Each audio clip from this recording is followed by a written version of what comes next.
ఎలక్షన్లో చూయించింది 14 ఎకరాలు, కానీ నాకు 500 ఎకర్స్ ఉన్నదని చెప్పి నేను 70 కోట్లు ఖర్చు పెట్టినా అని చెప్పిన వాయస్ గేయస్ అంత ప్రెస్కి వచ్చినాయి, అవన్నీ ఉన్నాయి.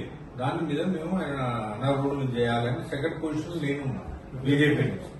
నేను ఏమంటాను అంటే ఎలక్షన్ అఫిడవిట్ లో తను చూపించినటువంటి తన ఆస్తిలు దస్తావేజులు ఏవైతున్నాయో దాన్ని ఎన్నికల కమిషన్ యొక్క నియమ నిబంధనలకు లోబడి వాళ్ళు చూస్తున్నారు. కానీ ఎన్నికలు గెలిచిన తర్వాత వారు మంత్రి అయిన తర్వాత మన 30వ తేదీ నాడు కొండమురళి గారు స్టేట్మెంట్ ఏం చెప్పారంటే, నేను 70 కోట్ల రూపాయలు నేరుగా ప్రజలకు పంచినా ఖర్చు పెట్టినా ఎన్నికల్లో అనేటువంటిది వారు చెప్తున్నటువంటిది. సో ఎన్నికల కమిషన్ ని పూర్తి స్థాయిలో తప్పుదో పట్టిస్తా ఉన్నారు. సో వారిపైన అనర్హత వేటేయాలి. రెండో స్థానంలో వచ్చినటువంటి బీజేపీ అభ్యర్థి ఎర్రబల్లి ప్రదీప్ రావు గారు వారు మీకు పిటిషన్ ఇస్తారు, దీని మీద మీరు పూర్తి సమగ్ర విచారణ జరిపి చర్యలు తీసుకోవాలనేటువంటిది మా వినతి పత్రం. సో మీకు ఈ పెన్ డ్రైవ్ లో వీడియోస్ ఉన్నాయి. సో బహుశా మీరు కూడా వీడియోలు చూసి ఉంటారు, లేకపోతే మీరు show with the videos.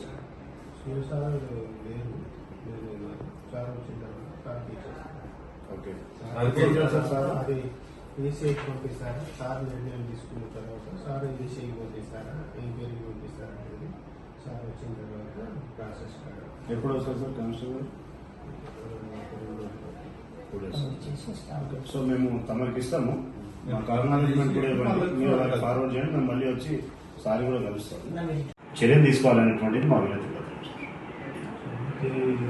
So మీకు ఈ పెన్ డ్రైవ్ లో వీడియోస్ ఉన్నాయి. సో బహుశా మీరు కూడా వీడియో చూసి ఉంటారు, లేకపోతే మీరు show with the videos.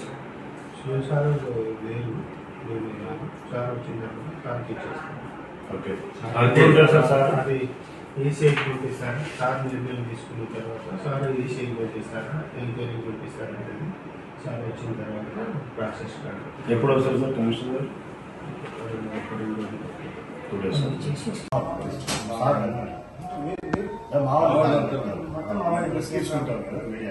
Photo తీసుకుంటారు.